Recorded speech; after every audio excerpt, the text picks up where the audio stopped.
Yo, what's going on guys, Arekkz here and welcome back to another Division video. So, Survival is out on the PTS, I've been playing it and so far I've had 2 successful extractions, got some really cool loot from it. So what I thought I would do in this video is just talk quickly about some of the new weapons and the new gear set that got added, whilst also speaking about survival loot. So if you do enjoy this, a like would be super appreciated. Comment down below if you have any questions, but to begin with, loot from survival comes from 2 main places. When you fight in the Dark Zone, enemies have a chance to drop sealed caches. You then pick them up, they go into your Dark Zone bag as they always would do, and then at the end of the mission, if you successfully extract, then those sealed caches you picked up then get taken out with you and they get added as your kind of post-game rewards. However, even if you die or you don't necessarily make it out with the extraction, when you get to the post-game rewards screen, you'll then have your results, and depending on how well you did, I believe tier 5 is the best, master, but below that you have different options. Depending on how well you do, you also get awarded sealed caches for your performance. So you then go to the final screen, and your sealed cache you have will be compiled of the ones you extracted, plus the ones you got for your performance. And then when you open these have a chance to give you loads of new gear. You know, of course, the new gear score level stuff, plus the new weapons, new gear set, etc. So in both the times that I got successful extractions, I got master tier, which is tier 5.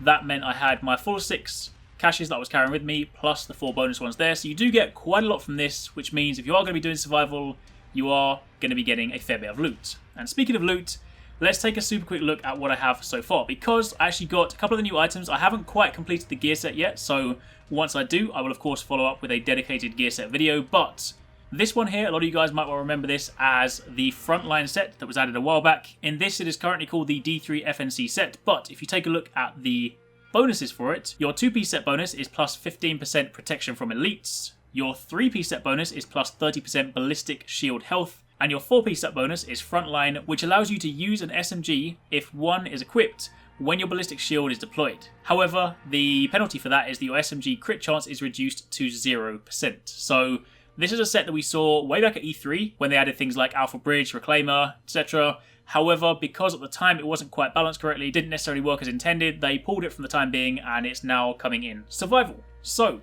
for those of you guys that like running with shield, especially considering the shield does properly generate aggro and can actually be a viable way to play, then this is basically the set for the tanks out there. If you want to be a tank and you want to run and do a little bit more damage than just shooting with your pistol, then being able to run around with an SMG and a gear set is going to be super exciting. As for the way it looks at the moment, I'm not a great fan of it, to be honest. I've always been more of a fan of the kind of black, more slimline armor sets, but some people did say they really do like this. It fits the theme of it, being a sort of tanky, you know, heavy hitter and whatnot, so it kind of makes sense in that respect. That is the chest piece, and also the backpack looks like this, which is actually quite cool. You know, it's a different kind of design to the usual ones, but that is the gear set. However, I also got a few weapons. So there is a complete list of all the weapons that are going to be added, and I'm going to be following up later on this evening with another video speaking about most of the stuff in the patch notes, so I'll detail the complete list then. But while we're here, I thought we'd just take a look at the ones I got from my loot. So I currently have equipped the Tactical UMP, which is of course an SMG. It has decent base damage, and if you scroll down, it actually has a unique perk. You know, they've been doing this a lot recently. When they add like a new weapon type, it tends to have a perk that is unique to that. PP19 did that, SVD, G36, etc. So this one, the perk is Ambusher, where it increases your damage by 10% against targets in cover, which is quite an interesting concept because, of course, you know, if you're fighting from cover to cover, then of course you're going to benefit that. If you're fighting something like the Hunters in the Dark Zone, you happen to get one of these, then they do use cover quite a bit. Also, if you were to fight against, say, AI enemies and you suppress them with something like an LMG, then swap to this and then rush to them, then you could also get an interesting bonus from that. But either way, that's the perk for that one. As for the way it looks, then this is basically what you've got. It's got full slots all the way around, but if you then visualize it, it does look pretty cool. But for those of you guys that want to see how it fires, it's a little bit slower firing than, say, some of the other SMGs out there. Of course, do bear in mind, this is with absolutely no mods whatsoever. This is just the weapon as I got out of the sealed cache. I will be doing much more extensive looks at all these weapons again later on, but for the time being, you know, this is literally just grab it out of the cache, let's show you guys some cool stuff. So that's the UMP. If we go back into my inventory, I also got the, as you can see here, the M700 Carbon. This one also has a unique perk. This time it's elevated, where you increase your damage by 10% when elevated more than 1.2 meters above your target. So this actively encourages the marksman rifle players to find higher ground and attack from higher up, as opposed to just running up and attacking them from, you know, the same level playing field. And as for the way it fires, this is actually a bolt action rifle, so it's going to be a little bit slower firing than some of your other counterparts, but it does still have some interesting potential. So once again, when I do get a chance to more appropriately mod these and test these out with a proper build, then I will let you guys know how it actually behaves in game. Other options that I got going further down, I got the MG5, which was actually added to the game in a PTS by accident about 3 or 4 weeks ago, basically when the 1.4 PTS was running. And this is another one of those, large magazine, at least, when you extend it, belt-fed LMGs. This does have some pretty interesting potential.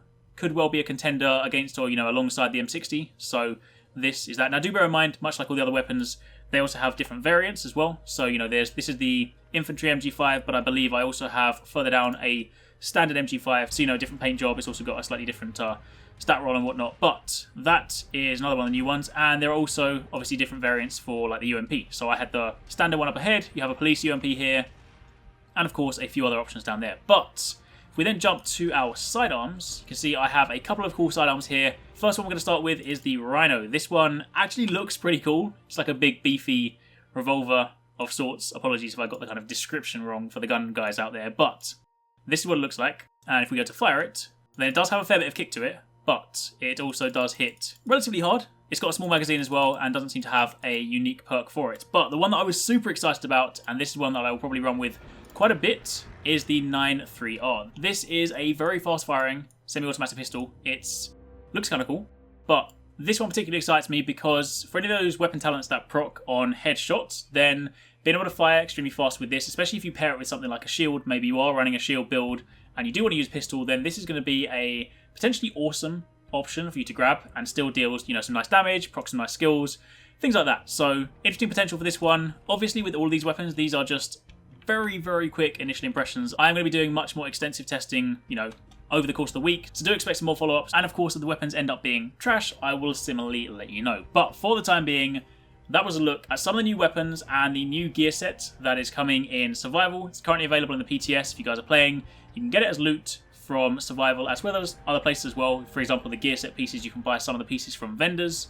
But that is pretty much it. So if you guys have any questions, let me know in the comments down below. If you guys have been playing Survival, also let me know how you're enjoying it, if you've got any cool loot. And most importantly, be sure to keep it locked to the channel because I'll have plenty more videos coming your way. I've got another Division video dropping later on this evening to speak about the patch notes. And of course, I'll have more things throughout the week. I will also be uploading my very first complete playthrough where it goes from the very beginning all the way to a successful extraction. That's the one that I played with Marco Style. So I'll be uploading that on my second channel. So once that is live, I will link that in the description box down below.